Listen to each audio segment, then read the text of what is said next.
Hello, everyone, and welcome to the final episode of Let's Cover Korea for the 2026 regular season here in the LCK. dGon alongside Wolf. And Wolf, we are there. We have plowed our way through 130 matches, I believe it was, that we knocked out. So many matches here. I can only imagine how many games it was based on how many 3 gamers that we have. Not as many as maybe years past because of that crazy start to the year where we had a bunch of 2-0s. But then once we got to Legend and Rise Group Wolf, it's been very even. I think this was one of the most even Legend and Rise groups that we've had. Obviously only 2, but I feel like they got it right. Yeah, I'm just sick of this meta because it feels like we've had so many games where there are no comebacks. There's like so many games where the game is decided in the first sometimes scuttle fight, sometimes first dragon, or sometimes just like a weird fight for vision around an objective, and then the game is so snowbally right now that it's just, as a commentator, quite miserable to commentate, especially when it's Rise Group, because those are the teams that make the mistakes where they flip the game in the early game, and then you're there for 30 minutes to be like, well, yeah, it's pretty done, because they're good enough to close the games out. They're good enough to just continue to use their leads. So I'm excited for best of fives with better play. I'm no offense to anyone in particular, without naming them, but you know what I'm talking about. I don't want to cast any more games of the teams that are not good. And like for example, B&K versus Nongshim, I had to cast a best of 3 of that last night. It would be a real big shame if I had to commentate or analyze a best of 5 between those 2 teams. That would be horrible. Wait, that's what's happening. That's literally the matchup in the play. A rematch. Oh no, That's right. This week's matches will be KT versus Hanjin Brian, and then Nongshim versus B&K for X in an elimination match. And then the loser of that first series will play the winner of the second series. We'll get to that later. This conversation is mostly going to be about our All-Pro votes. The LCK votes are here. And just a reminder, this is separate from the LCK award votes. So LCK award votes include the whole year, all the play within LCK and all of its products. LCK All-Pro is just for the regular season. Just regular season, so not Cup, not Kespa Cup, just regular season. So, with that said, it's always a big talking point, how we vote, how we go about doing things. I love sharing this because I've had votes from the media in the past as a part of the media member, way back when I was back in LCS as a caster. And then the last 2 years here at the LCK, this will be my 3rd one. It's always fun because it shows what you value in what success looks like. We're all trying to pick what we think is successful and reward it the way that we see it. And I think this year, because of the parity between the teams, it made it, in my opinion, a lot more diverse in terms of what you were picking. It was a lot harder to pick, oh, well, first place, all of them, they're great. It wasn't the case this year because every team had strengths that led them to the top side of the rankings somewhere, and weaknesses where it's like, oh, do I even vote this person? So it was very fascinating to me, Wolf. Yeah, I mean, I think this is I predict, which I think is not that bold, but I predict this will probably be based on the year that we've been having with let's just say fan interaction. I feel like this will be the most controversial year, and people have been very vocal this year about how they feel about people's choices, things people say, things people think. I feel like with this being so close in terms of the current form of these teams, I expect the internet will explode when these votes come out. And not because people made bad choices, but because people made choices people don't expect. And on the KR side, historically speaking, it's just been literally standings tier list. Even if the difference between first and second or second and third is like 2 games, they're like, well, they're the better person in that role because they got second place. And we don't really do that as much on the global side. So I imagine our votes will be the ones that are controversial for the Korean fans. But I do want the cool thing about doing this show for me is I like to talk about my votes because I feel good about them. Generally speaking, there will be a few in here where I say, I feel okay with it, but it was really hard, and I'm not 100% sure if I was right even myself. But we do this so that you guys can at least get insights into what we voted for. Not every commentator is going to explain their votes or has to explain their votes. I'm sure Ox will probably respond to a few people on Twitter about his opinions about them, but everyone does it differently, and some people will say nothing. But we're gonna start right here with Rookie of the Year, dGon. All right, here we go. So, Rookie of the Year, there were not that many options here. Again, LCK has their own classification of what a rookie is. There's a minimum of games you need to play, and also a maximum that you could have played in the past. So, someone like Daystar did not play enough games here. And our 4 candidates, again, there were only 4. So, if you're listening, take a second. Think of what the 4 candidates could be. And then as we say them, if they're not there, let us know in the comments who you thought. So it is Dplus Smash, Dplus Career, Hanjin Brion's Namgung, and Kiwoom DRX's Lazy Feel. So I think one to me that just off the cusp, I thought would have been there, but I guess had enough games over at KT was Casting. I thought Casting would have been in that conversation for that. I think Fenrir didn't play enough games there at the end. And then I thought Smash wouldn't be eligible. Like I honestly thought Smash played enough games last year. So Smash played, I'd want to say like less than 5 best of series. So like less than 10 games. I think he played 9 games. Like just off the top of my head, it was something I looked up recently. I think it was 9. Let me see what it says. 9 total games. I don't know how many series. That might be 4, right? 4 series, 9 total games. It doesn't actually specifically mention any rules in our vote criteria about exactly how many games they have to play to not be eligible. So we don't actually know. I mean, I'm sure there is a ruling somewhere for it, but it's not listed this time. We've been told in the past. So I initially was like, it can't be Smash. He played and was a huge part of T1's controversial swaps between him and Gumayusi, and then I thought about it more, and I was like, he didn't really play that much. Now, obviously, he was preparing a lot and was a big part of that roster and a big part of Guma's growth, I think, and explosive growth, frankly, that year during that time where Guma came back and he was looking really good. And there was always the arguments and all that stuff. We don't have to rehash all that. Who was better, and did Smash get pushed aside, whatever, all that stuff. But Smash now got his chance to prove himself on a completely different roster as a mainstay player this year, and I think he did that. So I think he's a great candidate.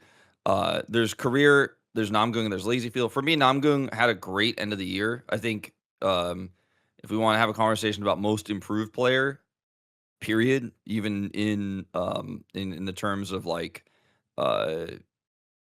all players, not just rookies. Like he'd be up there for me alongside Career, to be honest. But he wasn't a Rookie of the Year candidate in my mind, and nor was Lazy Feel, who had also felt like played a lot of games in the past, but really didn't play that many.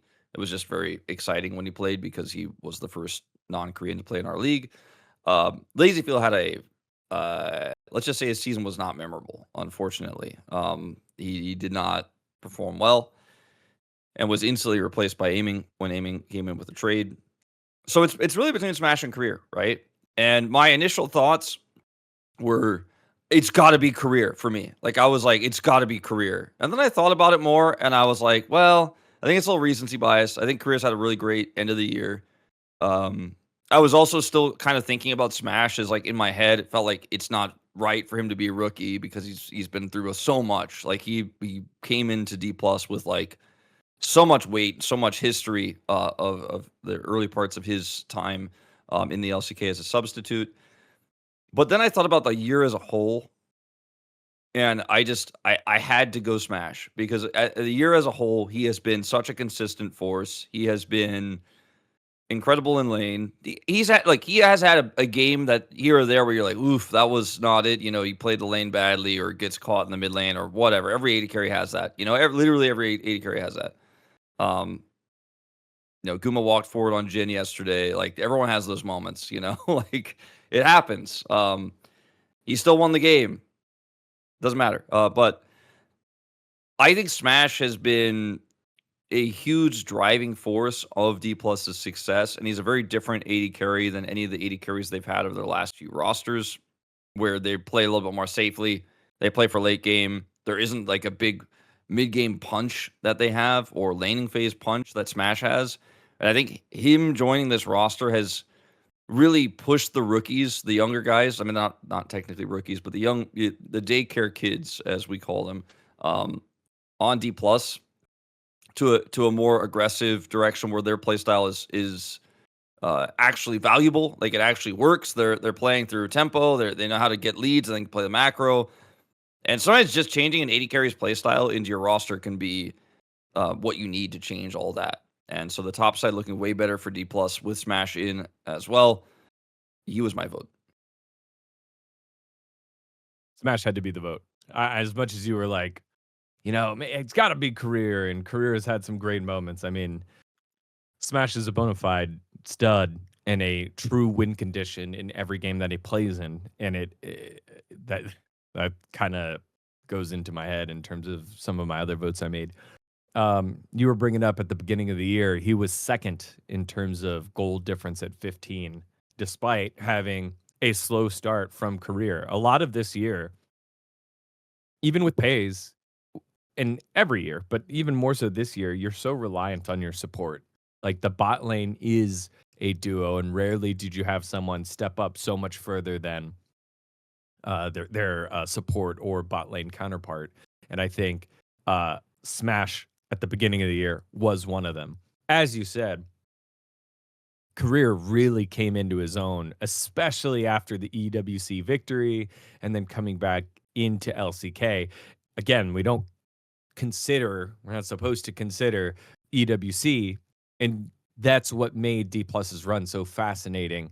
It's that they were able to carry over that form to allow us to trust and believe on what they're doing, and a lot of that had to be with the fact that it's like, oh wow, not only is Showmaker a win condition, not only can they carry through Lucid, now this bot lane can do it themselves as well. This is a scary team, and that's what made them, I think, the second highest win rate since MSI, behind Gen.G. So it was just very, very, very fun to watch his team, and I think these two were a big part of it. But for me, I went with Smash. I think there were a lot of moments throughout the year where they relied on him, not only at the end, but in the beginning as well. So, Yeah. Smash, Career, and then Namgung. Like, you had to pick between Lazyfield and Namgung.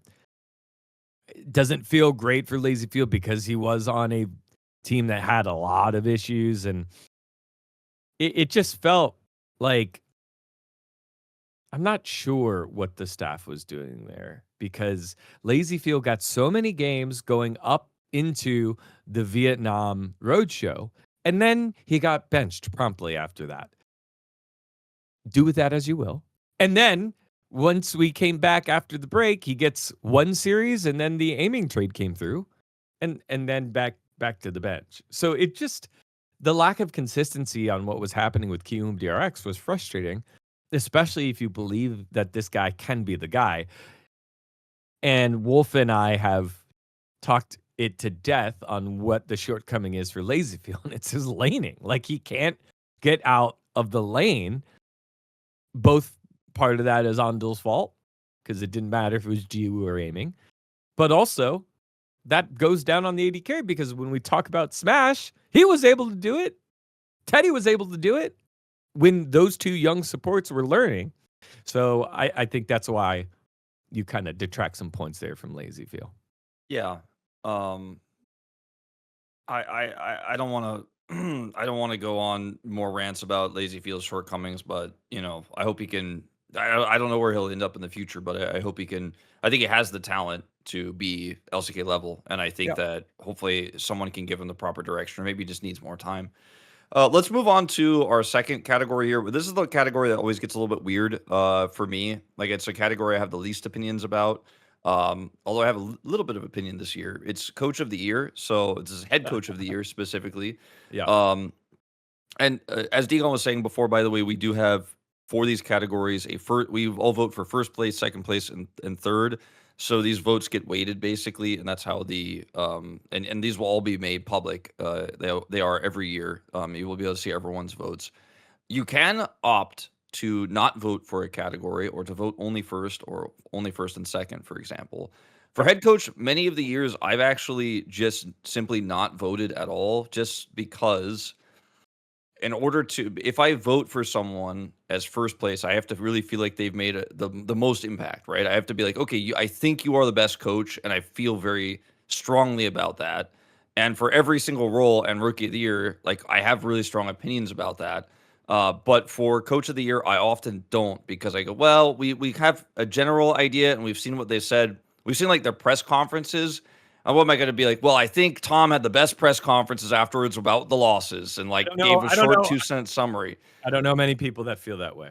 But yeah, no, that was just an example. I know. This year, I think there were two coaches. I didn't do all three votes because I the third one, we'll get into it later when we start discussing this. I didn't have an opinion about that, but there were two coaches I felt like had a really strong impact this year, and they were CV Max for Dplus, because very clearly made a huge impact, changed this team middle of the year, turned it around. He and Keria bonded insanely. It was so obvious with all the media you could see around that. It was one of the funniest and most hilarious storylines of like people starting the year saying CV Max is hurting Keria and abusing him, to being like, okay, I guess we're all just way off based on our accusations, as you and I, kind of led people to believe earlier this year that like they you got to know what you don't know. Yep. And then the second coach for me, who fixed an entire team and did it very quickly and changed an entire team's play style to warp around one player, which made them the most scary team in the league, was Home. He was such a driving force for Hanwha Life Esports. I think these two coaches this year have actually made me like click the boxes first and second place. Like, I was like, I'm gonna put these down.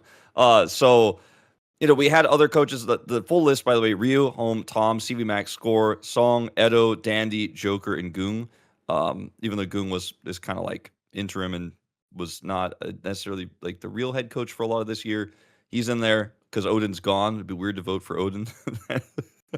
Anyways, but so I just voted CV Max first and Home second. Yeah.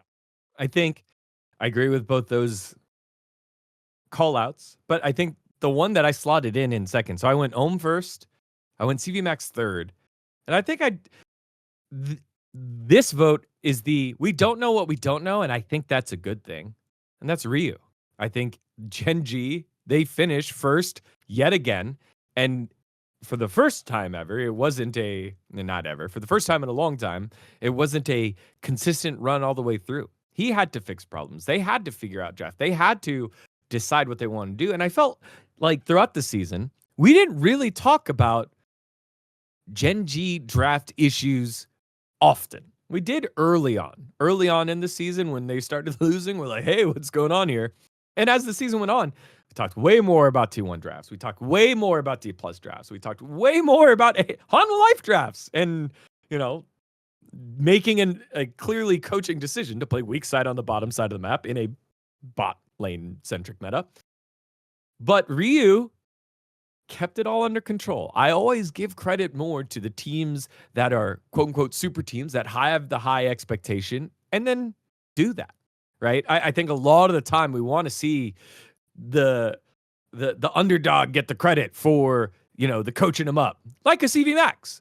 But in this case, like, no, like Ryu did his job. They accomplished their goal, one of their goals, obviously winning an LCK title, winning worlds, all those things way down the line. But for Ryu in his first season as head coach over at Gen.G, getting it done and having to fix things along the way without using substitutions like what Hanwha Life had the luxury of being able to do, like what T1 tried to do. All these teams have tried to do. Gen.G fixed it internally. They got it done. And I think there's some credit to that being at the head of that ship. And then again, as we said, never really calling out the drafts in a negative way later on in the season when there was a lot of experimentation. That's fair. I would give a small like nod to Tom as well. I think he's had a pretty tough year to pilot T1, but I don't know the entire inner workings well enough to know how much of an impact he's made. But I think he's had a hard year, and they have still gotten pretty decent results, despite losing to KC at EWC and coming back after that and trying to figure out how they're going to play around Doran's inconsistencies, Faker's laning phases that have been a little bit rough. Owner, being subbed out very briefly, but then able to return back, and they still are playing pretty well. Again, we hold T1 to a really high standard, so I know someone's going to be like, what do you mean T1 are playing well? Like, they didn't even get top 2. Yeah. But yeah, they actually are playing really well. So not in their last match, but maybe more on that later. Ultimately, I think Tom has taken a bit more of a he's been a bit more vocal and this year in terms of doing the post game interviews and stuff like that. Like Coma has really stepped aside, right? We don't even know like what Coma's future is at this moment in time. Like, is he even really part of the staff? Like he's kind of on hiatus. So Tom has been the guy who's been like, we made these choices, but he's been very like upfront about his opinions about what's going on with the team, which in the past he wasn't. And so he kind of just felt like a figurehead and someone who wasn't really doing anything for the roster. Like, frankly, we talked about this for years. Even when like Monty was on this show still, we were like, it's Faker who's the coach. Tom is just there to hold like a notebook. But yeah, I think Tom has taken a more aggressive role, and that's hard. And I think he's handling it pretty well. But I don't have enough feelings about that to have put him in third. So I just abstained from the third vote myself. As I think you make a good point about Ryu. I didn't feel as strongly about it because like your point is like he's able to pilot all this stuff. We don't know what's going on, but it's clearly working. I get that. But for me, my criteria is a little different. So I was like, I don't really feel like I'm seeing it that much yet. So I couldn't do it. I don't have anything against either Tom or Ryu, but I didn't want to vote for them and affect the standings based on something I didn't really strongly feel. Yeah, I think that's fair. And then again, last to first, clear identity. One of the clearest identities in all of League of Legends with Hanwha Life Esports. I think, done a great job transforming it in his first year. And we'll see what happens when the votes come out for coaches. All right, let's move on over to. Is there any more shout outs that you want to do? Quick shout out to Edo. I think we can. Well, I mean, Edo obviously stepping into his own role as an ex Cartwriter coach and moving into a really strange responsibility here, and also having to navigate through the Taeyun Diablo drama. I think is quite challenging. He's definitely one that I had on my radar, but I think I just again don't feel that strongly that he made this like anywhere in the same ballpark of an impact as CV Max or Home. So correct. It's just it's not always going to be a Rise Group shout out, but just another shout out. Just it doesn't have to be your fourth vote. It could be any vote. So as we do that, as we keep going along, we only had 4 people in the Rookie of the Year, so we gave a little bit extra time to Lazy Feel. So, all right, let's go to top lane. Here we go. Position time. Did you do it? That's the question. Who did you vote for? I think you and I are both Zeus firsters. I am. Kiin seconders. I am. And then what? Wolf, where did you go? Where did you go?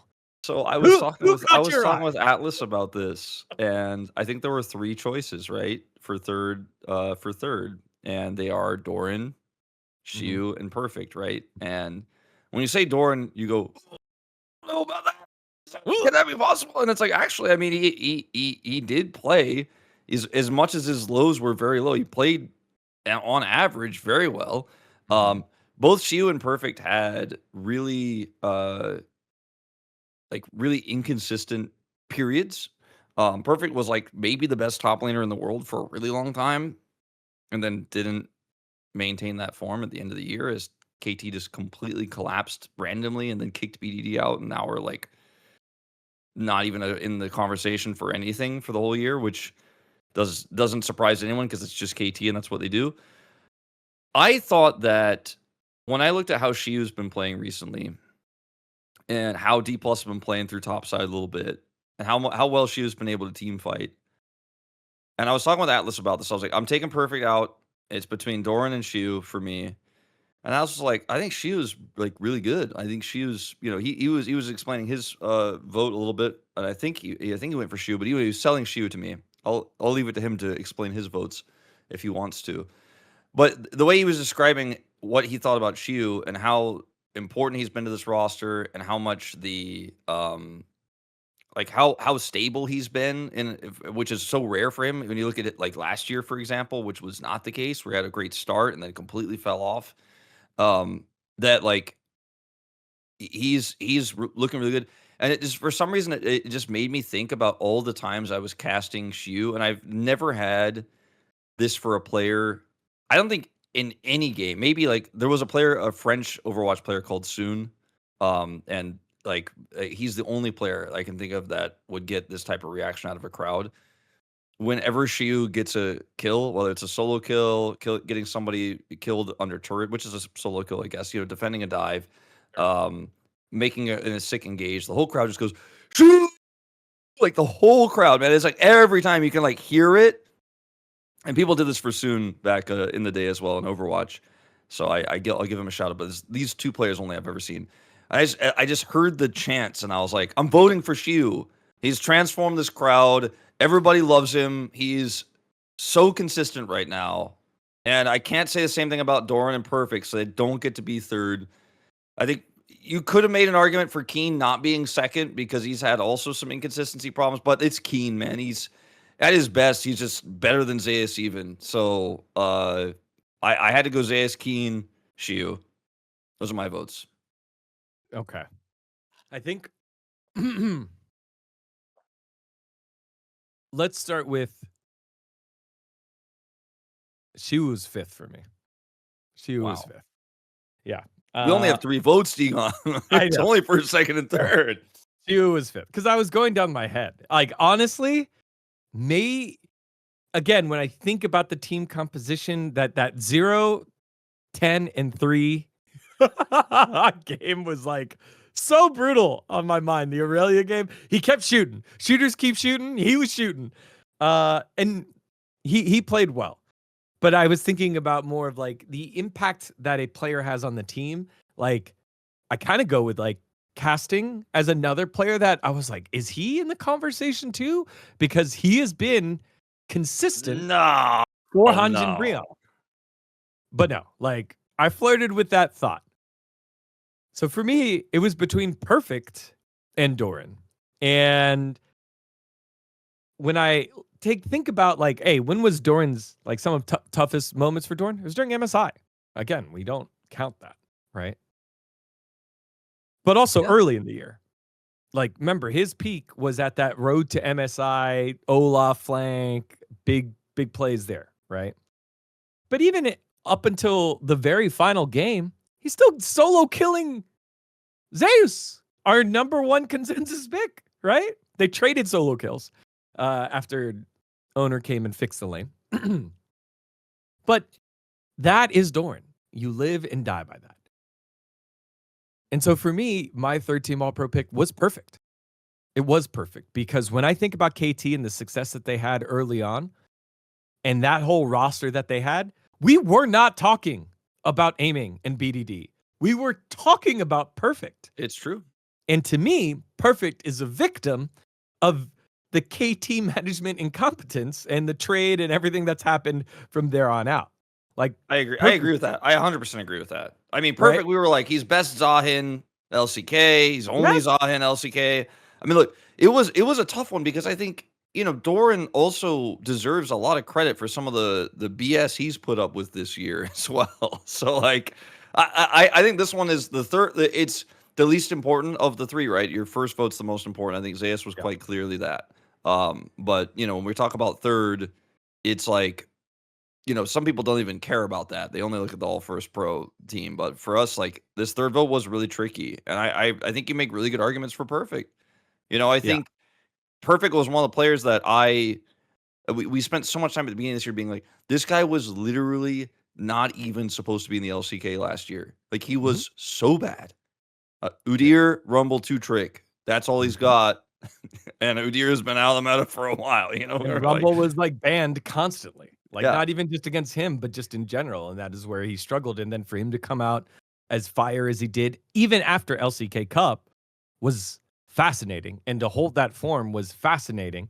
And then the fall off there, that felt like a team thing. And obviously now everything that's kind of come out with some of that team chemistry stuff and then the trade makes sense. But I still think that he held it to such a high degree, a high standard, given such minimal resources. You know which player had the highest gold share out of all top laners in the back half of the season? It was Doran. Doran got a lot of resources at the end of the year. And you think about the last several games, they took it away from Peyz and gave it to Doran. They're like, all right, Big Doe, do it.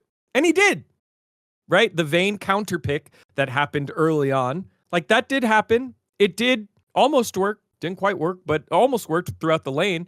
And I think you give credit there when he did get the resources, but they weren't getting the wins. And I think that to me is like, if you're going to be a low econ player, you have to make an impact in the way that Perfect did. If you're going to be a high impact player, you have to win. You have to win. Just a cool stat here that is just almost, I think, let me see, where did it go? Kind of unbelievable. Kiin's damage. So they have like damage difference at 15 minutes. Kiin's damage difference at 15 minutes is the highest in the league. Second is Kiin. It was 1,600 damage plus for him as the top laner.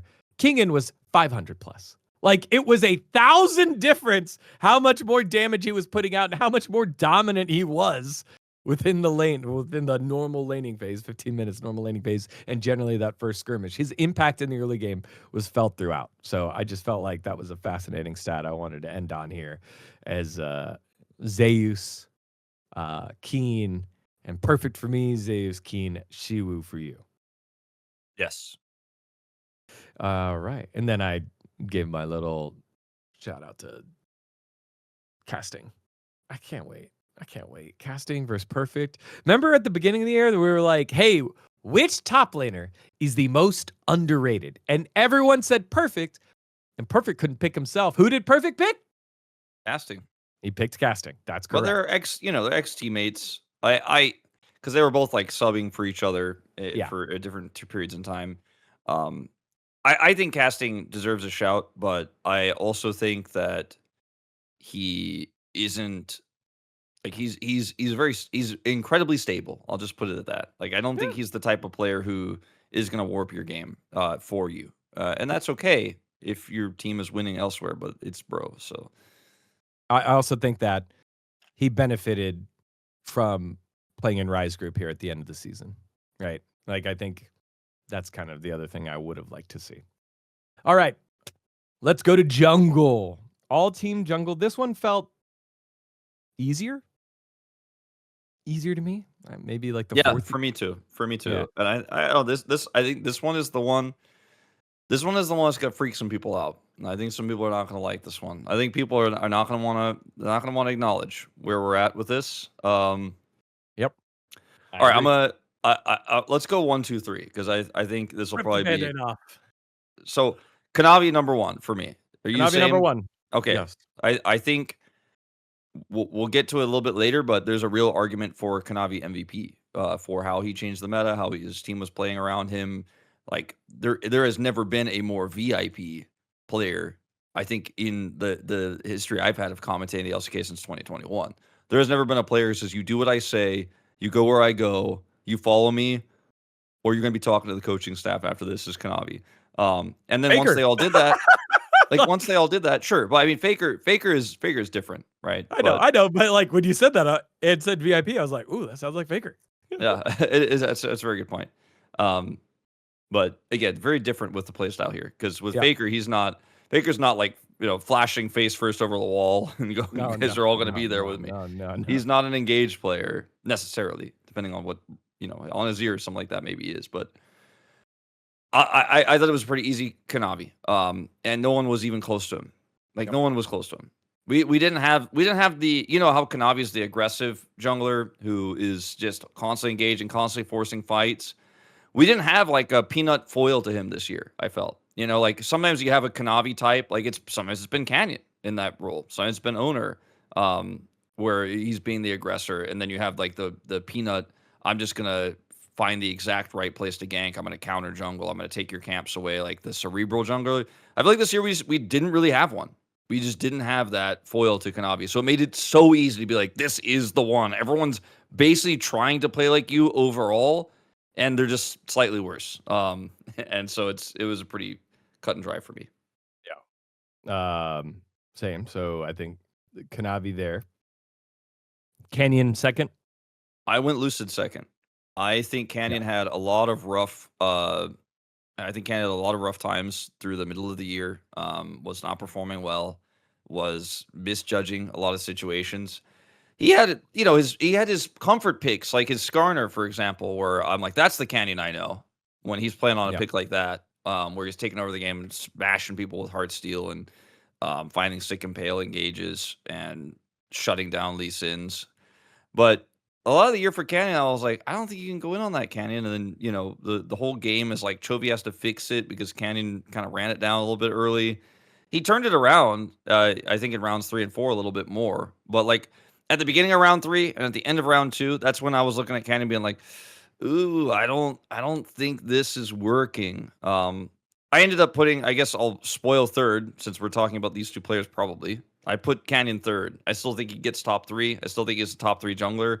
I think Owner's had a really unfortunate, like Owner's start to the year was really good, but then the rest of the year was quite muted, and he just hasn't been able to play well on, like both he and Canyon have struggled on picks like Pantheon, which I find to be super weird. Because you would think they would excel on a pick like that with how their teams play, but there's I don't know. Pantheon's one of the jungle picks, and Owner wasn't looking great on it. Owner not looking good on Jarvan either, which is also a premier jungle pick this season. And so I couldn't put Owner in top 3 this time. So I went Kanavi, Lucid, Canyon. I assume you went Lucid third, but maybe you didn't. I did. Sorry, my headphones cut out right when you were explaining all of that. So I have Kanavi, Canyon, Lucid. I think Lucid's carry games have been very clear, and I think he's been key. So when you go back to the top lane conversation with Shiwu, right? I'm like, I give more credit to Lucid and what he was able to do with Showmaker and the impact that he was able to make. So I felt like that was how I had it in my head. It was like, who do I credit more for each team's success? And I gave more credit to Perfect for KT's success than I did Shiwu, but then I give more credit to Lucid for Dplus's success. And so that was how I thought about it.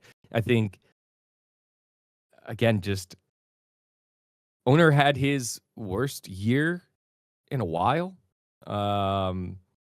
Not just statistically, but just from the impact that he had. And cool. I think from visually and gameplay wise, I never felt like Owner lost his cool. Like I don't remember a game where he was Lehen style, like inting while still trying to make desperate plays. Like I never felt that, but the amount of impact that he had was gone. Getting smote stolen away happened a decent amount. It felt like there was a lot more smite steals, both ways. I mean, he had some steals too, but it's like I feel like T1 weren't in that position this often last year. And there's a lot of impact on the map that I felt like was lacking from Owner this year. The word I'll use for Owner that I think was great for him and actually was very successful for him in the past is he's a very slow and methodical jungler. I think slow is not how you have to play this meta that Kanavi changed early on this year. and I felt like Owner was always a little bit late to some of the plays he was trying to make, or he was too timid to make them because he just didn't. Not, I don't want to say he didn't trust his mechanics. He just didn't trust the situation. Like I'm not sure if my teammates are gonna follow up on this. He often like when Doran was having a bad game, Owner was like, I don't know if Doran pulls this off. Like it felt like sometimes he hesitated. I don't know if I could Yeah. gank this because Doran might mess it up, and then or Faker's like really behind, but I don't know if I could fix that. Like it felt like he had a lot of extra responsibilities because T1 had some struggle games here and there, but he's the type of jungler who always was on time for objectives in the past, would always be ready for a steal, would always make the big outplays. And it just felt like he wasn't willing to take those risks this year.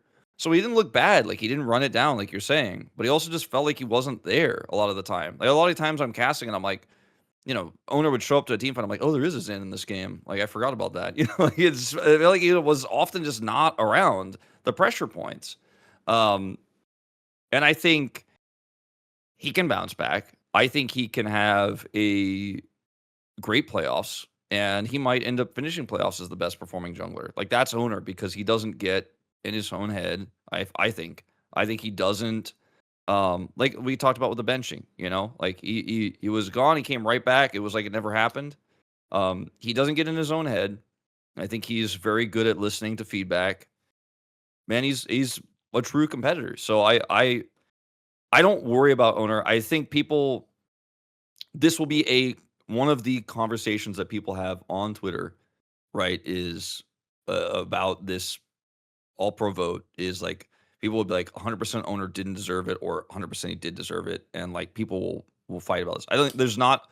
It'd be hard pressed. Even the number one Owner fan in the world be hard pressed to say he deserves first place over Kanavi. I think that'd be a pretty tough argument to make. But I think the fact that he might be missing from All-Pro in general will be.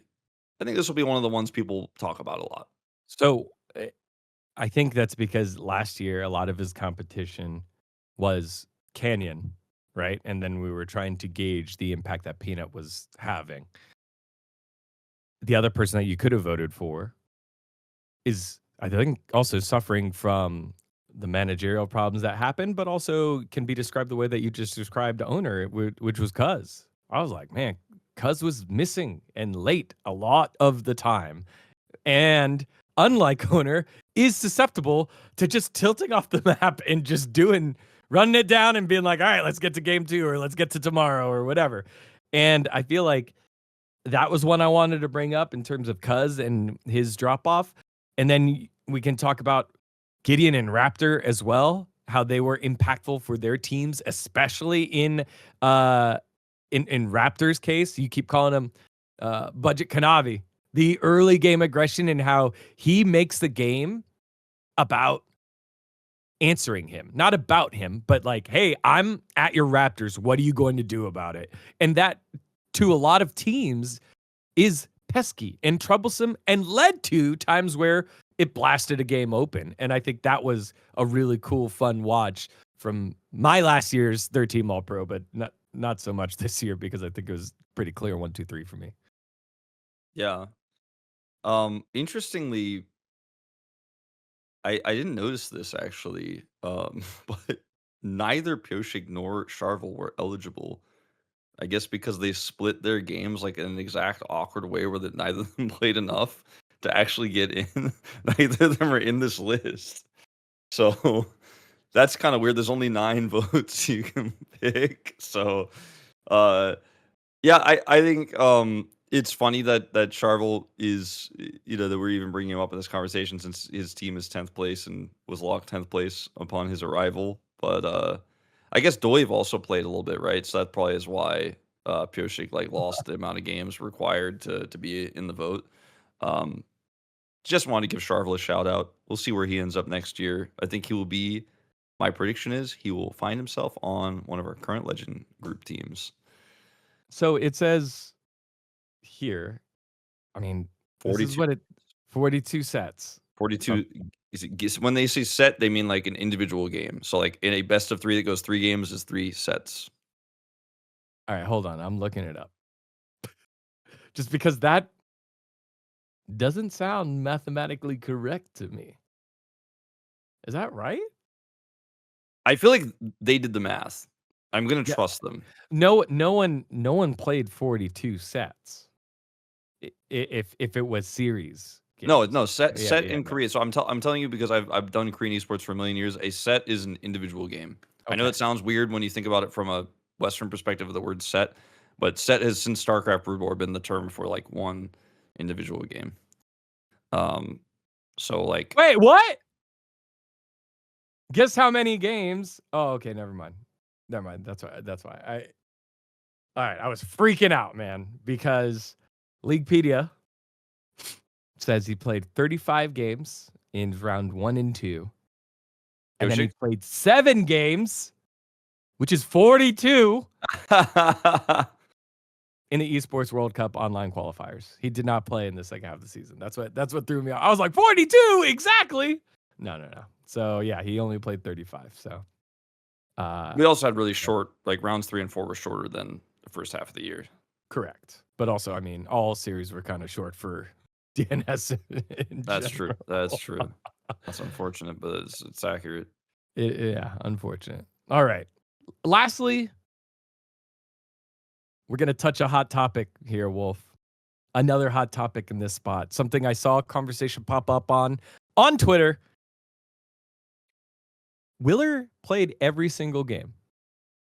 Vincenzo, the Challengers MVP of 2025, was on the bench. And we had moves all over the place throughout the league. Gen.G, was Gen.G the only team that didn't make a roster move? I'm thinking. I think that's correct. And Dplus. Yeah, Dplus Gen.G didn't and change Dplus. anybody. So Kiin DRX didn't change their jungler. They got the other guy on there. He was listed on the roster. Didn't get a game. What did you? I was to be honest. I mean, we've talked about this a lot in months past, but eventually I just gave up. I was like, I guess they're just not going to do it. I don't know why. And the Minions coaching played staff, Joker for said, supers. Joker said like something along the lines of like, Willer's the jungler we need right now. You know, like he's the one we like, just some vague shit like that. You know, which is whatever. I get it because you don't want to reveal everything, but. The earlier part of the year, we were all like Vincenzo. I was saying Vincenzo in Kespa Cup, like last year's Kespa Cup when he was on the roster, and then we didn't really get it. Willer was like playing in the Soup Cup for a little bit, and then eventually came back. Then we had Kespa Cup this year, like the 2026 Kespa Cup, and it's like, where's Vincenzi? Where is he at? And it's just it's not happening. It's not happening. And I'm just. With all the stuff that QMDRX tried, with Lazy Field, Jiwoo, aiming, Frog, come on, just give him a shot. Like, they let Minas play at the end, right? Oh, that was DNS who did that. My bad. That was DNS. God, Minas. I thought the whole time he was Minuus Oh, no. the whole time. No, you're right. It was You're right. QMDRX. It was QM. you. Yeah. The Peter didn't sub out. I got my own head about that one for a second. Anyway, But they I let said it. Minas That play. was my fault. They let Minas play. Where's Vincenzo? Why doesn't he get a shot? I don't. Okay, I'll say this, and I mean it in a very nice way. I don't care that much because the team was like not going to be fixed by him, probably. But I mean, look at what Charvel did. You can't. I was about to say that was the immediate argument against that. Also, in a weird way, if he came in and they just still got blasted every series, then maybe it hurts Vincenzo. Maybe he deserves to start somewhere else. I just when people talk about this, here's the real talk. I think when people talk about this, I saw those tweets as well yesterday. I think what people don't really understand is, in my opinion, the challengers in the pipeline system that we have is broken. So someone like Vincenzo could just be basically in jail. We've talked about this for like the last 3 years on this show. It's rare to actually have the Charvel story. And he had to be transferred to another team in order for that to happen. And we don't even know how that deal went down or why it happened, and it's very bizarre. I mean, I have my theories, but I'm not going to get into that right now. But there are very rare circumstances where that kind of thing happens. What you normally get is Painter comes in for 2 seconds and it's a controversy because all of the top teams have such famous players, which is in part, by the way, people don't understand this, but in part why they are paid so much money and why they are the starters is because they are famous, not necessarily always because they're the best. See many rosters over the last 2 years where we were calling for call-ups that never happened. So, like, when I look at this situation, I'm like, Vincenzo deserves a spot in Europe or somewhere else where he'll be valued and paid a lot of money, and he'll just wreck nerds. That's what he's gonna do somewhere else. But here, he's trapped in the system. And, like, Willer's not the famous guy. I mean, Willer's very handsome, and I like him a lot, and we made a lot of Free Willy jokes over the past few years, but he's not in form right now. Vincenzo deserved a spot. This is not the situation where I'm talking about, where Willer is just more famous, and so you can't put Vincenzo in. Like, Willer's not your franchise seller here. It's ironically Lazy Feel. But I, I I think people don't realize that, like, part of why we didn't see Thanatos back in the day was because, like, Dplus had Kana, and Kana was the guy, and he's the famous player, and he's the veteran, and he's experienced. But, like, why didn't they give him a shot? He's so good in challengers. Well, it's just so much more complicated than that for these teams. So I have to make these decisions. And we have so many players that are at this point. We have very few. It's rare to see new players like come into the league and find success. That's why we have like still Rich playing in the top lane. Not anymore, but you know what I mean. Even though he's performing so badly, like, who's the guy to replace him? Is it Frog? Is he that much better? He doesn't even have any market. He is not even marketable yet. So it's awkward, right? It's more complicated than you guys think, but for a player like Vincenzo, you just gotta hope he gets out of this trash system because there's no place for him here. He can't escape the jail. Like, is he gonna look at this list of all-pro jungle? Like, is he gonna replace Cuz? Or is he gonna get sold to KT the way Charvel got sold? Is he gonna replace Gideon, who's the strongest point for Bro for most of this year? Is he gonna replace Raptor? Maybe he should have replaced Sponge. Maybe Nongshim should have made a phone call there, but like, it's just, where does he go? How does he get in? Should have been on QM DRX. They didn't make that call, so he's trapped in the system. That's why I liked Kespa Cup this year, because we had so many Challengers players playing. We had so many Challengers rosters playing against LCK rosters where they got to prove themselves. But yeah. Wolf. You go look at his stats page. Guess how many games Vincenzo played all year? Because they have a winner in Challengers. Yeah, I think he played like, I'm going to say less than 5 games. He played 2. He played 2 in Kespa Cup. He won them both. Crazy. Get these players out of jail, please. All right. It's time for yet, I think, the hardest. This was hard. All-Pro mid lane. This goes back to... actually, no, this isn't the hardest. Is this the hardest? This is the second hardest. Hardest. Can we... Let's start from the bottom. Can we accept and admit that no Rise Group mid laner is in this conversation except Closer, but Closer is on a 10th place team, and it's not happening. We can just eliminate the bottom 5 teams. Right? I think that's crazy that you think Closer's the one out of the Rise Group. Like, that's not who I had out of the Rise Group. Scout's first part of the year was horrible. I know. Like, decision-making, mechanics, everything was wrong. Like, I can't do it. Closer's most consistent mid laner in the Rise Group across the year. No. Vikla. Sorry, Vikla. It was Vikla. Vikla was consistently bad. Not good. All right. Okay, that's good. Okay. Romer actually turned it around, so he was like consistently bad until he was pretty okay. So we can just take the bottom half out. So we're looking at here: Chovy, Zeka, Faker, Showmaker, BDD. Now, I'm going to take 2 out of that list right now as well. You're taking 2 out? Yeah, I'm taking BDD and Faker out right now. Okay. Because BDD had a great start to the year, and then just suddenly was trying to carry too hard. Let's just say that's the nice way to put it. He's my favorite player. He's trying to carry too hard. He's trying to carry too hard. Made some mistakes here or there. He was like, "Man, this team's falling apart. I gotta fix it. I gotta try to make this flash rise play happen and try to kill 3 people with my actual." No, it unfortunately, BD, you don't have the numbers. Don't have the numbers. BD and Cuz just together had I don't know, something happened, and maybe it was related to aiming somehow. Who knows? Because all this stuff started falling apart. They kicked aiming out, then things got worse. I don't know. We don't know. Don't know. It's not BD. Faker, I'll give you Faker had some of the games Faker played this year, his Akali in particular, like best performance of like the best individual games of any mid laner. I feel like Faker has like half of them. If you like went down week by week and you're like, who had the best game on the mid lane this week, like it would keep coming up Faker. But like you don't vote for All-Pro, at least I don't vote for All-Pro based on some small highs. And so I couldn't do that. I couldn't put Faker in my top 3 because his laning phases were consistently weak across, especially the latter half of the season. And I didn't see, the Faker Matador conversation that we've had. We introduced this term, I think last year, where he pushes really far, and then this is what people like to call the circus, but we like to call it the Matador. Faker just pushes too far, it seems, and the rest of the team shows up. The team hasn't just been, it just has not been as coordinated around those plays this year.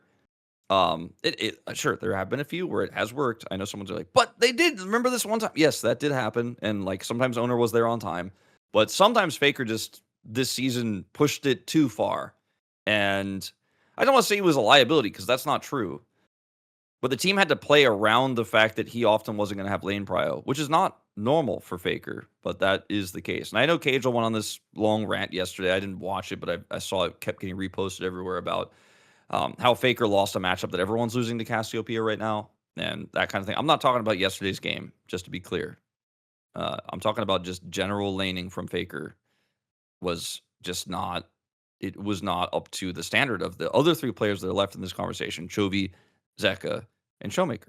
So those are the 3 that for me are in there. Out of 10, what was Faker's rank in gold difference at 8? Out of 10? It was 10. What was Faker's CSD difference at 8? Probably like 10 as It well. was, it was 10. What was his level difference at 8?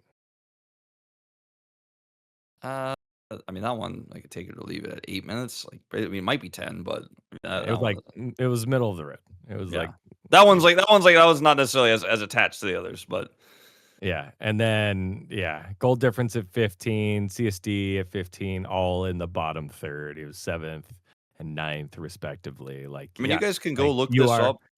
making the points. You guys can go look this up. Just go to like the best website. Check this out. Go to oracle.elixir.com.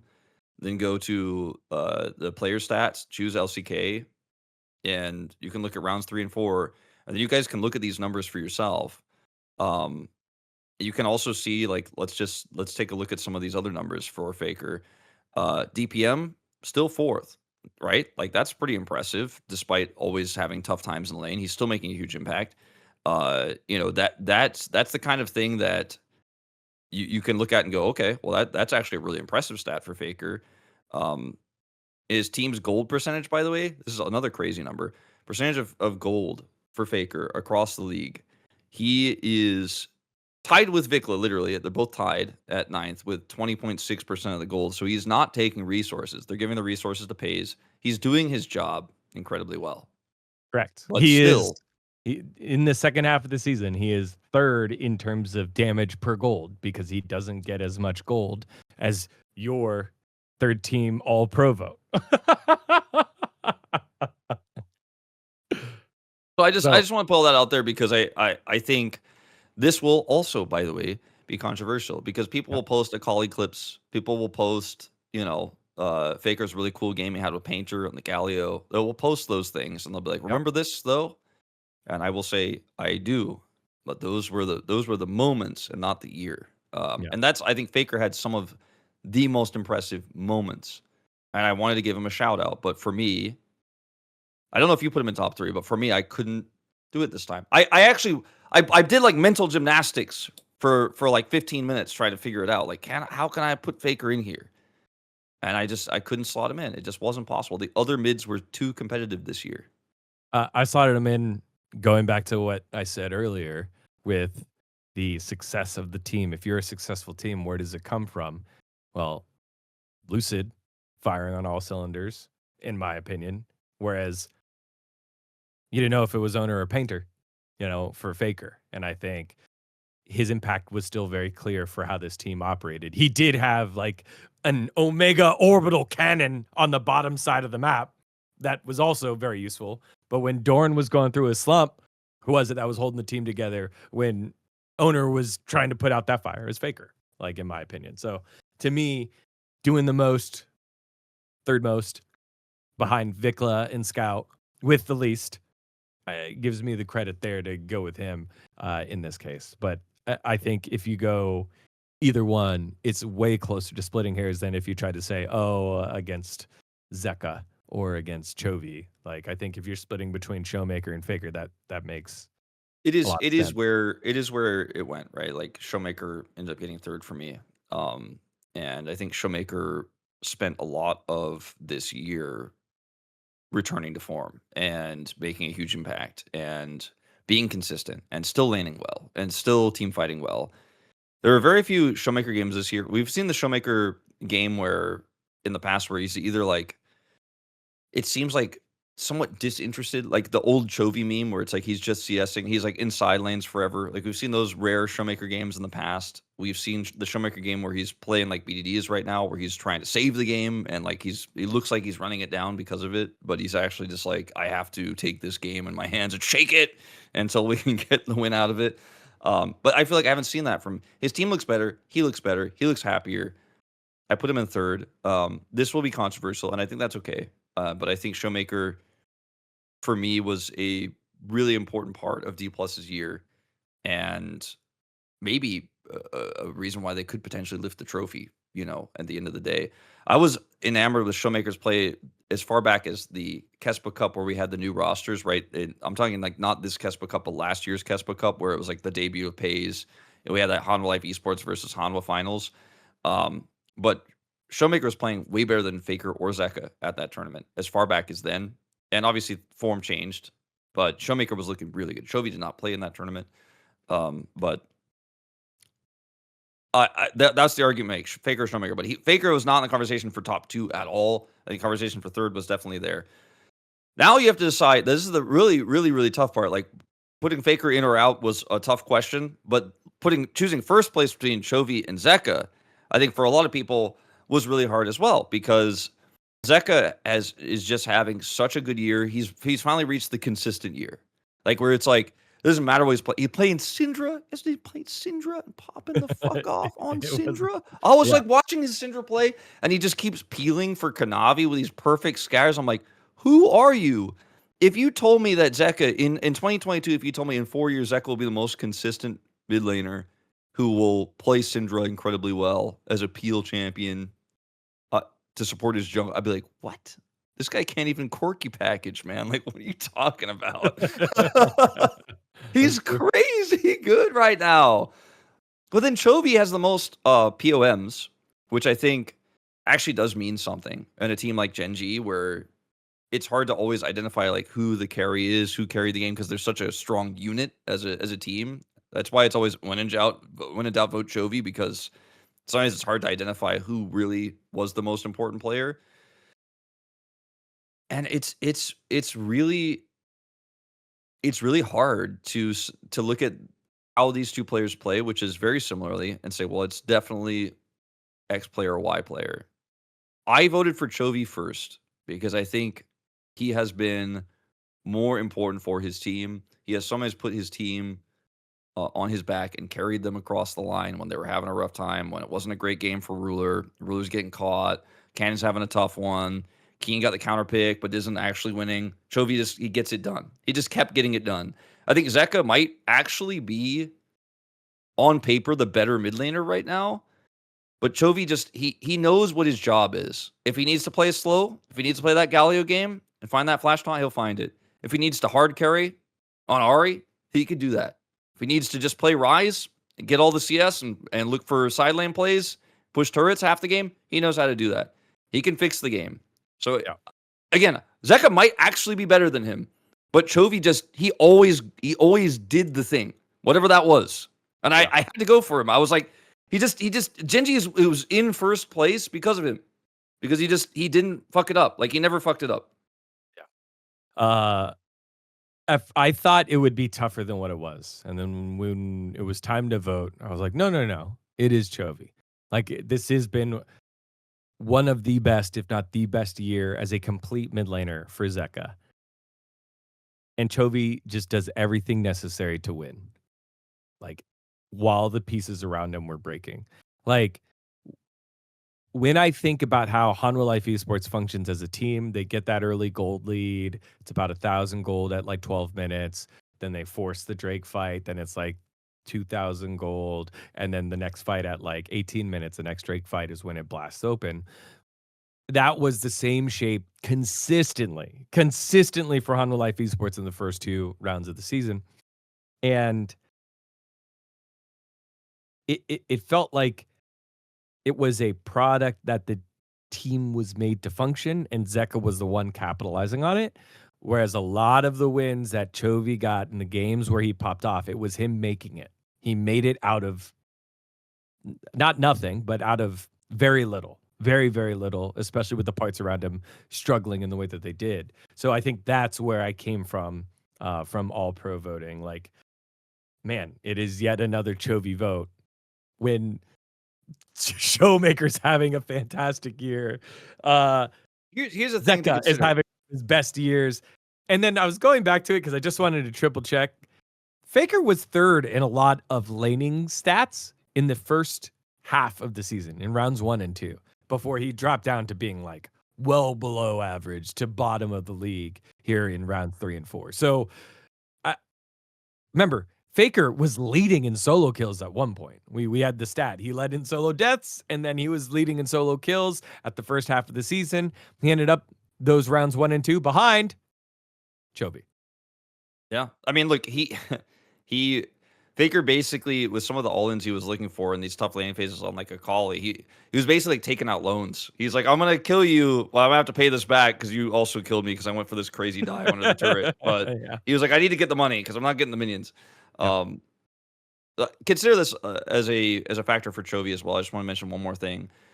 We have 2 first All-Pro votes for HLE in Zeus and Kanavi. And like, we don't have Kiin in first, right? And we don't have Canyon in first. So like, again, it's Chovy's responsibility, right? Like, he has more responsibility than Zeka. Not to say that doesn't take anything away from Zeka, but Chovy has had a tougher set of pieces to play with, I would argue. Not that like Canyon and Kiin are bad by any means, or even Ruler and Duro, and we'll get to that later.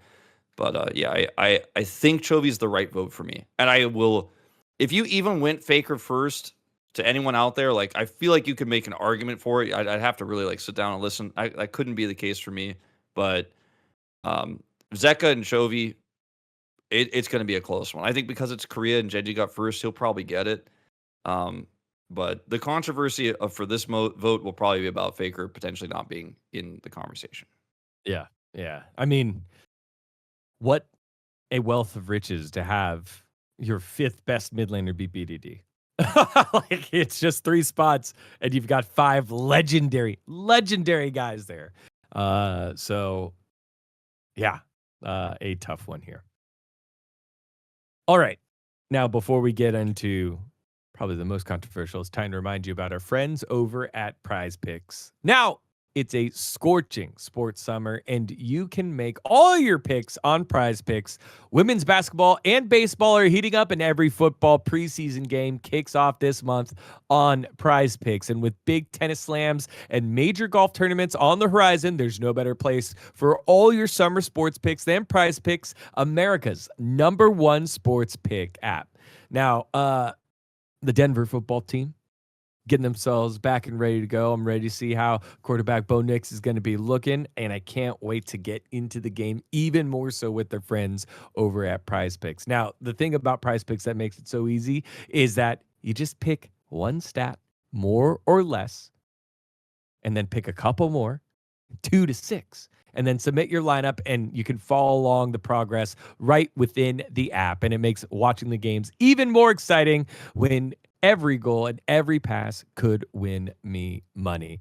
And obviously, with the preseason for football coming up, there's no better way to run your game than Prize Picks, America's #1 sports picks app. We've got star players on new teams and a rookie class ready to take on over, all the while teams looking to get back on track with how they did last year. Make a lineup with a couple of player stats, pick game winners, spreads, or totals, and combine your picks all in the same lineup, all on Prize Picks, now available in all 50 states, including California, Texas, Georgia, and Florida. So download the app today and use code LCK to get $150 in lineups if you win your first $5 lineup. That's downloading the app today and using the code LCK to get $150 instantly in lineups if you win your first $5 lineup. Prize Picks, America's #1 sports picks app. Now it was time for us to pick bottom lane.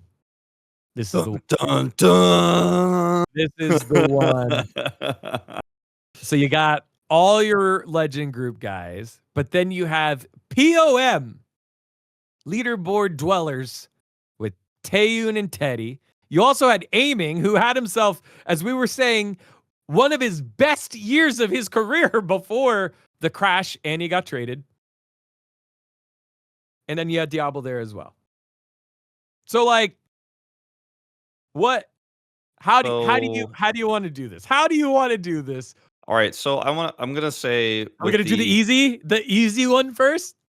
All right, look, I want to do the cut the thing in half and like eliminate people from contention thing, where like Duck Dom and Lazy Feel.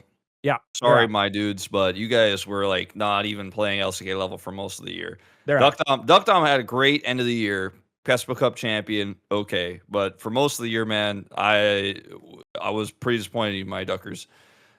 Diablo, I think way too inconsistent to be in the consideration. I know he's probably a kind of niche fan favorite for this thing, but after the trade, especially, like the team didn't play through him that well. He was doing the thing, we got to come up with a term for this, like overcompensating. Maybe he was doing the BDD thing I was talking about earlier that we attributed to a few players. Doing too much. Where it's just like trying to do too much. And it wasn't working.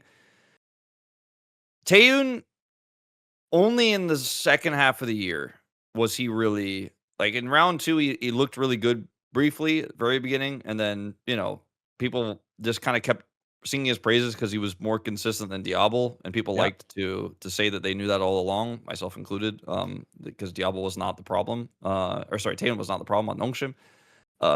But yeah, that I don't think Taeyun is really in the conversation because he had a great end of the year, but it doesn't matter that much, like compared to the other players that we're talking about here. Like he wasn't even close to them. Aiming, I think you could really make an argument for the first half of the year, but then he got put in jail. So like the other top legend group 80 carries didn't. They kept playing, and they kept playing well. So I don't think you can vote for Aiming. Teddy's a good shout, right? Teddy had a great time trying to carry the bros, and sometimes it worked, but usually it didn't. And he might have a play-ins run. He might have a play-ins run in him. It could happen. Well, how many votes do you think Taeyun and Teddy are going to get? Across across all media, 0. Yeah. You don't think either one? I think not even one. Not even one, though. Spitting some facts for you here. Who had the highest damage done at 15 and CS difference at 15? And level difference at 15 in the first half of the season. First half of the season. The long part of the season. Oh, first part of the season? Yeah. Hold on, give me a second. Peyz. No. It has was Taeyun, bro. I think Taeyun, I remember Taeyun popping off in like rounds 2 after the trade, and then like in round 4, he was also getting some really nice laning phases, including yesterday. No, that's what I'm saying. Even when he was on the dysfunctional relationship with him and Lehens at the time, he was still leading the line. He was still winning the lane. He was still dumping the damage. You know who it is in the second half of the season? It's Peyz. It's Peyz. Peyz has all the stats there. How much was what was Peyz in rounds 1 and 2 actually? Was he second? Yes, Peyz was. I think it was. So I wasn't second that or- off yeah. base. No, you were not. You were not. I'm looking here. Yeah, there it is. Yeah, it's Peyz. It's Peyz. He was pretty dominant throughout. I think that's everyone's first pick there. CSD at 8 is Ruler was second. Where I'm not counting Slayer. Slayer's in here.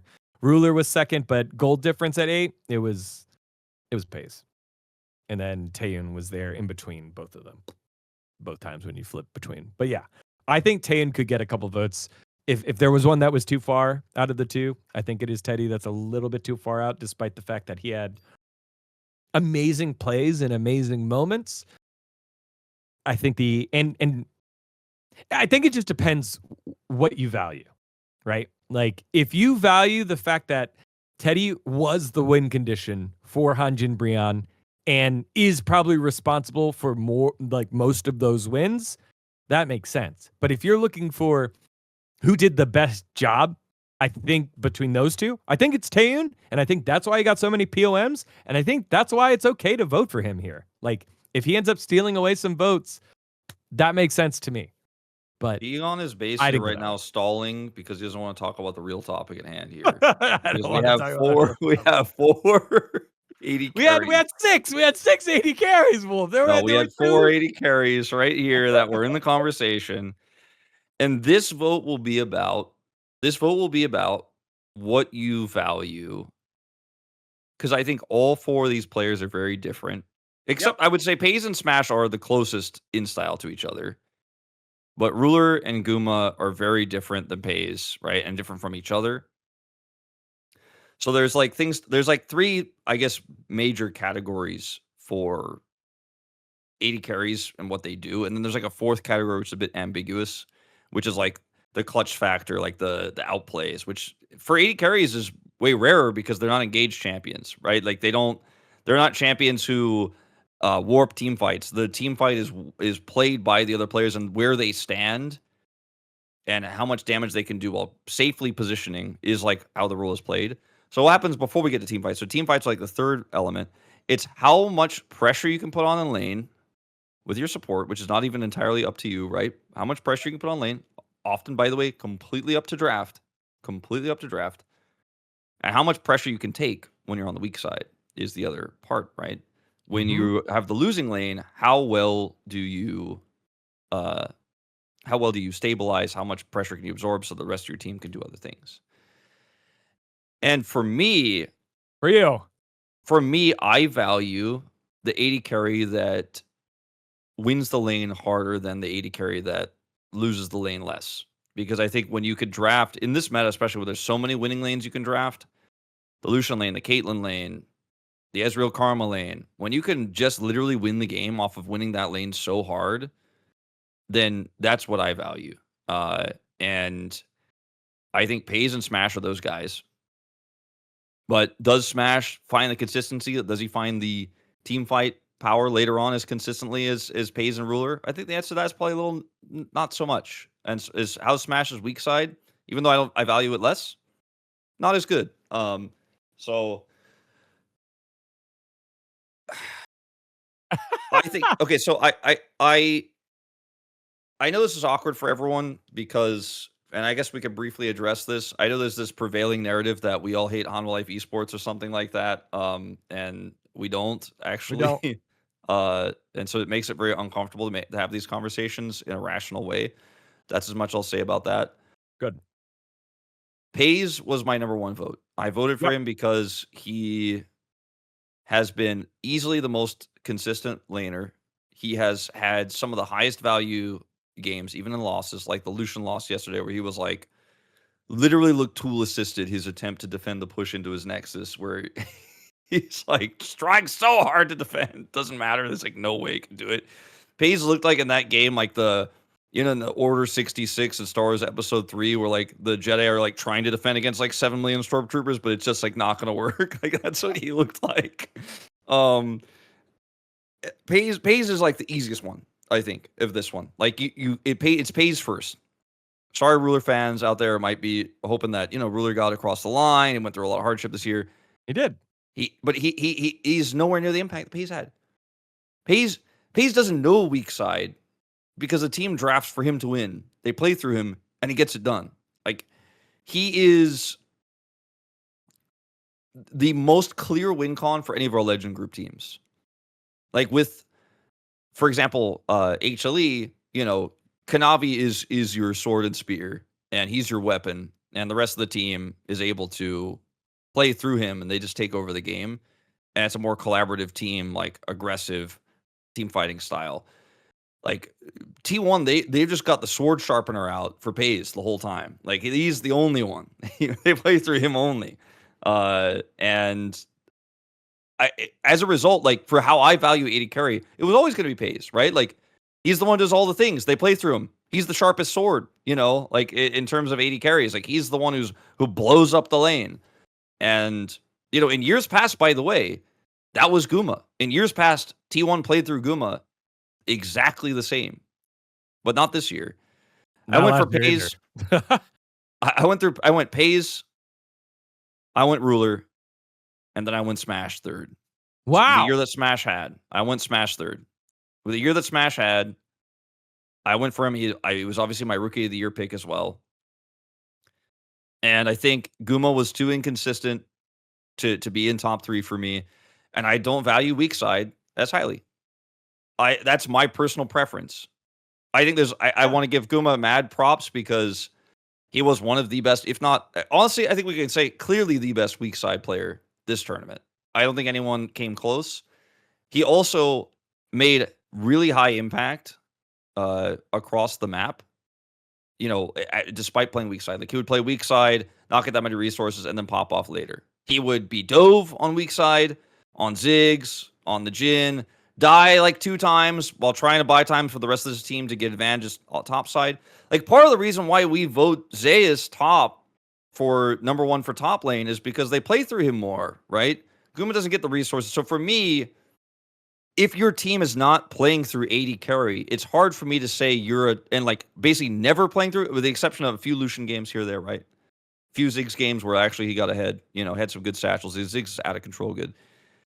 When your team almost never plays through your AD carry as a win con in big games, then you're probably not top 3 AD carry for me. And that's not Guma's fault, by the way. I'm not trying to say Guma played badly, but the team just isn't playing through AD carry, like, almost ever. So how could he be in top 3 for AD carry when Peyz and Smash are played through more than Ruler? Ruler's team fighting is just god tier, which is why he ends up getting second for me. He also has strong laning, not as strong as Peyz. Smash, and Ruler pretty close in terms of laning. It depends on the matchups, but and again, Guma last year 100% deserved his MVP for Worlds Finals. Had an incredible performance there. That was a different meta. That was a different time. That was a different team that played through him differently, right? Like, T1 did that oftentimes, and so Guma keeps getting Lucian banned against him. Is that his fault? No. People respect his Lucian, but he doesn't get to play Lucian. They don't get to play through Guma. He doesn't get to be top 3. For me, that's how I look at AD carry. Yeah, I think that's fair. And I think that's consistent. I'm surprised that you put Ruler in front of Smash, actually. I have Ruler, or I have Smash second. So I have Peyz first, Smash second, because of the legitimacy of the win condition that he is and showed throughout the year. I think Ruler obviously came on very well late, but struggled in the slump that they had in the return back from Road to MSI in those first couple of rounds at their road show. So for me, I think that's what I tacked off. And this is why I was like, okay, we have 6 candidates here, because 4 of them, if not 5 of them, are very, very similar and do it at a different scale. And then you have Guma, who is key to the success to Hanwha Life Esports in terms of the amount of resources that they give him and the amount of damage that he's able to put out, especially especially later on outside the lane. I mean, we see it.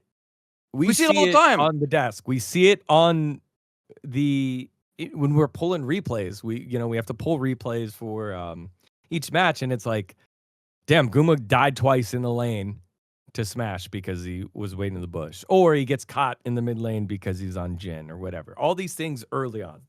But here's an interesting way that we're able to divvy up some of the stats here at LCK. Who does the most damage after 15 minutes, right? Before 15 minutes, it's like, okay, like that's the laning phase and generally the early game. After 15 minutes, who does the most damage? Peyz is number 1, Teddy is number 2, Ruler is number 3, and Guma is number 4. And the impressive part of that to me is the fact that when we pull up so much of the numbers at 15 from the second half of the season, he's 11th at damage at 15, so 15 and before. In terms of gold difference, he's 7th. In terms of CS difference, he's 6th. In terms of level difference, he's 3rd. His job is to allow Kanavi, Zeus, and Zeka to fuck shit up early on and let Delight roam. Yeah. And let Delight roam. Yeah. And it's his job not to mess up the bot lane. And there were times where it was very clear that he did, and that bot opponent became a threat and led to losses. But also, most of their success came from when he does do that really well. Contextualizing this is very hard. It's hard. And I think like one of the most impressive things about Gumayusi is that he was, for a large part of his career, remember the double marksman meta that he and Keria literally forged? Yep. He spent a lot of his career being exactly like Peyz, being the weapon that's played through. He was only strong side. And actually, a lot of the time people were like, I don't like that they're doing this because I don't think Guma's as good at team fighting as other players, and people were frustrated at some of the stuff that was happening in those past years. I never was. I've said it, and I'll say it again. I think Gumayusi, by the way, most consistent AD carry player of all time. Like, doesn't matter what roster he's on, doesn't matter what the meta is, consistent. He always delivers. I can't say that about every other AD carry. Now, what Guma's job is now is what's really impressive is a completely different role than that pushing role, that like the Peyz role that he used to serve. He plays weak side now. And the fact that he's able to just like at the snap of his fingers basically play the exact opposite play style of a lot of what he's done in his career and play it better than anybody is really impressive. It's not what I value for All-Pro personally, but I think what Guma has done this year is incredible. And I think it will be remembered. Like the same way when people think about weak side AD carry, I think the first player that comes to mind for most people is Ghost on Dom 1. Very similar to how Guma's playing right now. Famous weak side AD carry. And Guma's year here will be remembered that way. And who knows what happens next year? Or maybe he has a Worlds run, he lifts a World Championship trophy, gets MVP again, playing strong side, and they just decide they want to change their whole playstyle. But it is very, very cool the way that HLE have been able to put him in this role, and he has absolutely delivered. So, I want to give him a massive shout out because he's playing a different game than everybody else. He is just straight up playing a different role than everybody else right now. And he's damn good at it. Yep. And that's why he got my third team All-Pro vote. I think I was really considering Ruler's, I guess, final fury here, but then the slump that he had in round 3 and the struggles that he had earlier on in the year. Again, that's why I was really up to date on Taeyun's laning stats and how dominant he was and how many solo kills he had early on in the year. He had way less in the second half of the season, rounds 3 and 4. And then Teddy, my boy Teddy, my win condition for Hanjin Breon Teddy. And I just think about, could Hanwha Life Esports function the way that they do without Guma playing the way that he is? No, and also how impressively he's able to carry when those resources are given to him. They decide not to. But, and is it optimal? Like, are there times where he makes mistakes? Yes. Again, like the Jin getting caught there by Faker's Shockwave in literally this week's game. But it also He's is asked to how do a the lot. team functions. Yeah, Yeah. he's asked to do a lot. He's asked to do. He literally lives with a target on his back. Um, and like he is a bag of money that teams have to get because they just leave him on an island, whether that's in mid lane where he's pushing turrets or they put him in the bottom lane. And sometimes the teams get the money, sometimes because he's not protected. He's not supported. He's like literally walking a tightrope the whole time, carrying like two giant bags of gold. And then he has to survive and do his role while not dying. Again, that's not what I put in my top three because if I was making an all-pro team, I want the AD carry that's smashing the lane. I want the AD carry that's crushing lane. I want the AD carry that in this meta is warping the entire game. And everyone plays differently. Like HLE almost got first place this season by playing differently. But let's move on, as I think we've talked about this a lot and ready to move to the next phase, which is support, which is also pretty interesting. I don't think there'll be as much controversy about this one, but it is certainly going to be interesting. I think probably almost everyone will vote for Keria first. Yep. But what happens next is a little weird because Delight had a pretty suboptimal season, I would say, for him, for his standards. And he's turned it around here at the end, but it has been like his whole season has been defined by how well he and Kanavi are playing together. And that's been at times amazing. And it's been at times, affected both of their play because he's not following Kanavi. So he's like either just kind of not making the impact or he's trying to follow Kanavi but doesn't judge the situation well and goes in too early or there's a desync. And obviously he's got to deal with the weak side AD carry thing. So like he has to decide how much am I leaving Guma by himself and how much am I protecting him, right? He has a quite tricky role. I did not put Delight in my top three. I went for Keria, I went for Career, and I went for Duro. And it was really hard for Duro Delight. Like I went back and forth on it because I think in some games Delight's had like at his peaks. I'm like it's Delight 100%. But Duro's been a little bit more consistent, I think. Even though Duro's also had a pretty I don't want to say bad year, but it's just again he's been quiet. He hasn't made it, the game hasn't been about him as much. I think there's a sleeper vote for effort in there somewhere. If you're like a real big thinker, obviously how much he changed KT and how great his early year was, but at the end he's not sticking the landing, unfortunately. So I didn't actually give him the shout, but for a lot of the year I was like, man, effort is probably a top 3 All-Pro, but he didn't do it. I gave Career the nod over Duro because I think he's just been more impactful. So I think the game has been more about him. He saved the game more often, his charms and stuff like that on the Seraphine. Yeah, I'm glad you give the shout there to effort. Again, remember this was a team that didn't know who the hell they were starting at support and then started off 8-0 and so much of that was because of him. And you could see his early roams and the way that he was getting BDD ahead and was doing the Bash Brothers squad, like what Hanwha Life Esports eventually perfected. So I think effort was a good shout. To me, the player I left out wasn't Career. Career's on there for me. It was Duro. Like I think we go back to the struggles that Ruler had earlier in the year, and I think this goes back to us being connected as duos, right? I said when we vote for our bot lanes, a lot of it is duo based. And so for me, I actually put Delight second. I think about the times where he's gotten benched and we just keep saying, he's the engaged guy. He's the engaged guy. He showed a lot of fantastic flexibility when the Lulu came back into the meta as well to support Gumayusi when necessary, and then was integral to the Kanavi roaming meta, especially early on. Especially early on. I remember like these Pantheon games where like Kanavi's going super deep and we're like, that's way too far. And then all of a sudden Delight showed up and it's like, oh, I guess it's okay now because they have enough damage and they have enough backup for this top laner that has no idea what's about to happen to him.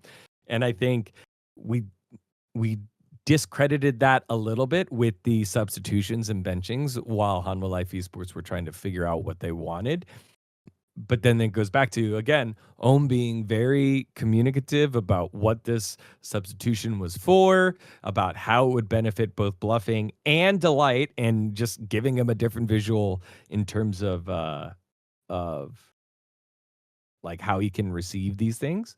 And then finally, him putting it into practice both times after coming back. Again, he did get benched twice, but it was only for one series, and when he came back, it made such a massive difference. You think about the headbutt pulverize onto Smash and showing up Career, who was on the Lulu in their most previous series when they played against each other. That was classic vintage game starting delight when the Kanavi vehicle, as Widdid likes to call it, was starting to run out of gas.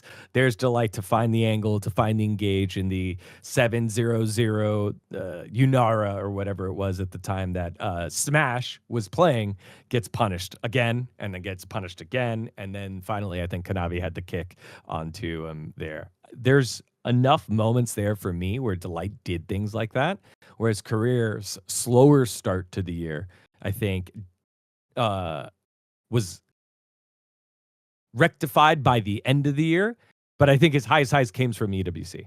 It did not come from here specifically during the LCK. And so when I think about it that way, I mean, I guess that's fair. Like, I think Career's highs have overshadowed the rockiness at the beginning for me. Mhm. And I guess if we're really looking at the year as a whole, like if you wanted to average it out, I think definitely like lower impact than Delight, for example. I felt like Duro didn't have that many plays like the ones you're talking about with Delight, where he like saved the game. He had the crazy headbutt. You know, he had that moment. Yep. But that's often what Chovy does. So Yep. anyway, we are basically out of time, and I am gonna have to jump off of here soon. So let's run through MVP because I I think this one is really one that we probably want to spend more time talking about than I actually have time to talk about. But I went for Peyz, I went for Kanavi, and I went for Chovy. And Peyz was to me that again, it's the same argument I had earlier about why he first 80 carry. He has incredible early game, his laning phase, they play through him. Like he's the most valuable player. Like without him, T1 couldn't function. So I went for him for MVP first. And the Kanavi second vote is because he warped the entire meta. And Kanavi is popping off, right? Like Kanavi literally warped his entire team, warped the entire meta. I thought for the whole year it's going to be him. It's going to be Kanavi. It's going to be Kanavi. I'm going to vote for Kanavi for MVP. But he had some, he had some times where they had to figure it out, right? And it wasn't all year long that they played through him or figured out how to play with him. So I went for him second after Peyz.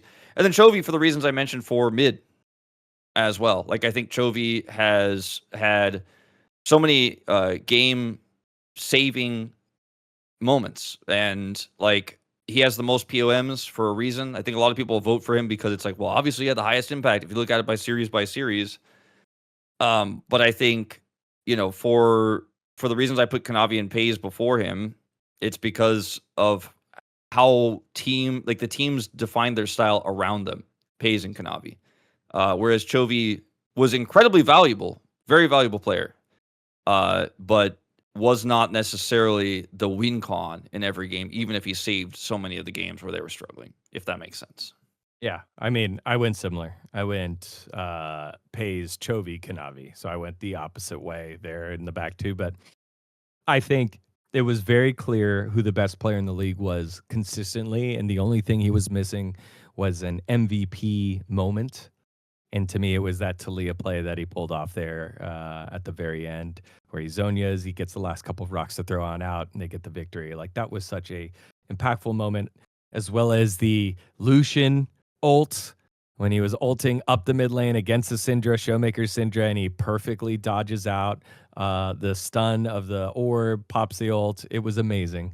And so I think those types of moments were like where you put the stamp on it, I would say. And so Peyz for me was the guy, Chovy with being the most impactful. And again, if it's also wins against replacement. If you replaced it with someone else, who would be able to do that job. Would Taeyeon be able to do it? Maybe.